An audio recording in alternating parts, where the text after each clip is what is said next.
Bonjour. La Côte d'Ivoire est au bord de la guerre civile. L'ONU craint des violences ethniques. Mais Laurent Gbagbo ne veut pas quitter le pouvoir. Il estime avoir gagné les élections du 28 novembre et s'appuie pour cela sur sa désignation par le Conseil constitutionnel. La communauté internationale, elle, lui conteste pourtant cette légitimité. À Abidjan, pour Euronews, Laurent Gbagbo a donc accepté d'expliquer en exclusivité sa position. Laurent Gbagbo, bonjour. Voilà un peu plus d'un mois que la commission électorale indépendante a annoncé que votre adversaire, Alassane Ouattara, avait remporté les élections présidentielles de Côte d'Ivoire. Quelques jours après, le Conseil constitutionnel légitimait votre présidence. Aujourd'hui, la Côte d'Ivoire affronte une des pires crises politiques depuis ces dernières années. Où en est-on aujourd'hui en Côte d'Ivoire? Ce qu'il faut bien comprendre, c'est un résultat illégitime proclamé hors délai par quelqu'un qui n'avait plus le droit de le proclamer.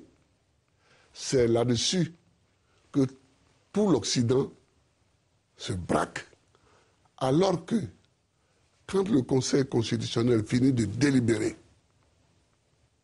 c'est une institution, elle finit de délibérer, elle donne des résultats et elle proclame élu un président qui est moi.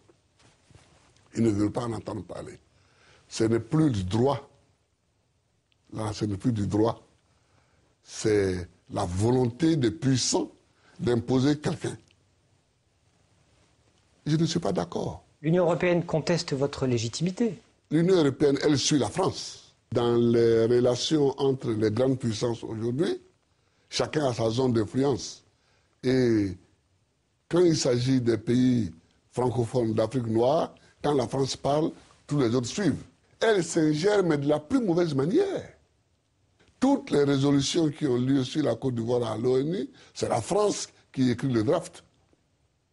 C'est la France qui écrit le draft. Nous l'avons contesté plusieurs fois, mais nous sommes un petit pays, nous ne sommes pas une puissance nucléaire, nous n'avons pas le droit de veto, nous ne sommes même pas au Conseil de sécurité. Votre adversaire, Alassane Ouattara, forme un gouvernement, nomme des ambassadeurs qui sont reconnus. L'ambassadeur nommé par Alassane Ouattara en France a été reconnu. Mais la France a tort. J'ai dit que la France a tort. Vous avez passé 30 ans dans l'opposition, Laurent Gbagbo. Vous avez un long parcours politique. Nicolas Sarkozy vous pose des ultimatums. Que répondez-vous au chef de l'État français? C'est inacceptable qu'un chef d'État, sous le prétexte que son pays est plus puissant qu'un autre pays, qui pose des ultimatums au chef de l'État de l'autre pays. Ce n'est pas possible. Vos opposants disent que vous n'êtes pas un démocrate, que vous êtes un dictateur, que vous avez effectué un hold-up électoral, que vous avez effectué un déni de démocratie au cours de ces dernières semaines. Que leur répondez-vous? Ils ne sont pas bien placés pour en parler parce qu'eux tous, qui sont à la terre du Golfe, ils étaient du côté du parti unique quand nous on luttait pour le multipartisme. Ouattara, Kounambédié, et je vous ai dit, pour tuer le multipartisme, j'ai été en prison. Sous Ouattara. Laurent Gbagbo, seriez-vous prêt à sacrifier des Ivoiriens pour légitimer votre vision de la démocratie? Ce n'est pas une question de sacrifier des Ivoiriens. C'est une question qui est mondiale. On est au seuil de tout cela. La situation est tendue dans le pays. Ce n'est pas la première fois que la situation sera tendue en Côte d'Ivoire. Vous ne quitterez pas le pouvoir? Oh mais écoutez, j'ai été élu. C'est plutôt à ceux qui n'ont pas été élus qu'il faut parler. Si dans les semaines à venir, la communauté internationale continue les pressions, vous ne quitterez pas le pouvoir? Mais pourquoi elle continuerait les pressions? Alors que c'est injuste. Si dans les rues, des violences sont commises, si des exactions sont commises de part et d'autre, quitterez-vous le pouvoir? Non mais par qui? Et il y a une question que je vais vous poser, que les gens ne se posent pas souvent. Même si tout de suite, j'ai dit je quitte le pouvoir. Qui donne la garantie que ça va amener la paix? Et que ça ne va pas amener des violences plus grandes que celles qu'on redoute? Si des forces de la CEDEAO interviennent en Côte d'Ivoire, elles auraient tort. Et que des jeunes Ivoiriens s'opposent aux forces militaires de la CEDEAO, quitterez-vous le pouvoir? Je verrai, j'aviserai. Mais ce n'est pas à l'ordre du jour pour le moment. Ce qui est à l'ordre du jour, c'est la discussion. Donc nous discutons. Mais je me demande pourquoi des gens qui prétendent avoir gagné, comme moi, ne veulent pas qu'on revisite les élections. Mais je demande ça. Je demande que les gens viennent et qu'on revisite ces élections. Donc vous accusez vos adversaires d'être à l'origine d'exactions lors du deuxième tour. Est-ce que dans des régions, on a frappé, maltraité, violé même des femmes qui allaient voter Gbagbo ou pas? C'est une question qui est quand même centrale.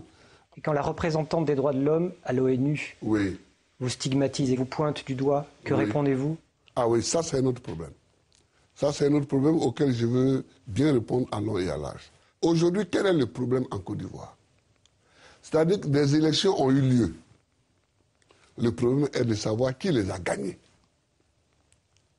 C'est ça le fond du problème. J'ai dit que je les ai gagnés parce que les institutions qui ont seules la responsabilité de dire qui a gagné disent que c'est moi. Les autres veulent dire autre chose. Ils disent autre chose, mais ils voient bien qu'il n'y a pas de fondement de droit.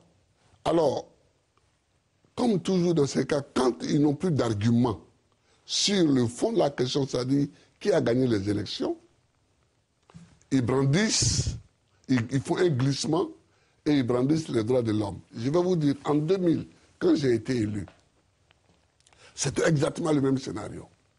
Ils ont fabriqué des charniers. Ils ont dit, voilà un charnier, c'est Gbagbo qui l'a fait. J'ai ordonné à la justice de travailler. Elle a travaillé, le procès a eu lieu, les gendarmes qui étaient accusés ont été acquittés. Est-ce que les forces de l'ONU-6 sont impartiales en Côte d'Ivoire? Elles ne sont plus impartiales. Depuis quand? Depuis cette élection.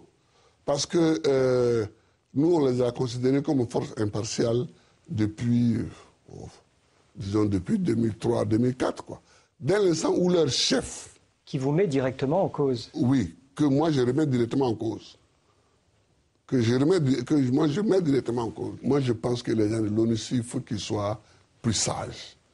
Ils savent très bien qu'avec la montée des tensions, ce qu'on leur reproche. Ils savent très bien que le gouvernement de Côte d'Ivoire a demandé leur départ. Et moi j'ai dit aux gens de ne pas les brusquer. J'ai lancé un appel solennel aux gens de ne pas les brusquer, que nous avons demandé leur départ diplomatiquement, et c'est diplomatiquement que nous l'obtiendrons. Mais il faut qu'ils soient plus sages. Quand les gens qui viennent de l'extérieur veulent s'imposer parce qu'ils ont la force, c'est tout ce que ça donne. Donc la Côte d'Ivoire et Laurent Gbagbo sont victimes de l'extérieur? J'ai dit au début de ma campagne aux Ivoiriens qu'ils auront le choix entre un candidat pour la Côte d'Ivoire et un candidat pour l'étranger. C'est ça. Ça a l'air à peine caricatural, mais c'est ça. Allons-nous passer par un bain de sang? Je ne souhaite pas. Et je fais tout pour ne pas que ça ait lieu. Mais vous ne pourrez peut-être pas l'empêcher. Je ne crois pas du tout à une guerre civile. Mais évidemment, si les pressions continuent comme elles sont, c'est elles qui vont pousser à la guerre, à l'affrontement. Laurent Gbagbo, merci. Je vous remercie de nous avoir reçus. Je vous remercie.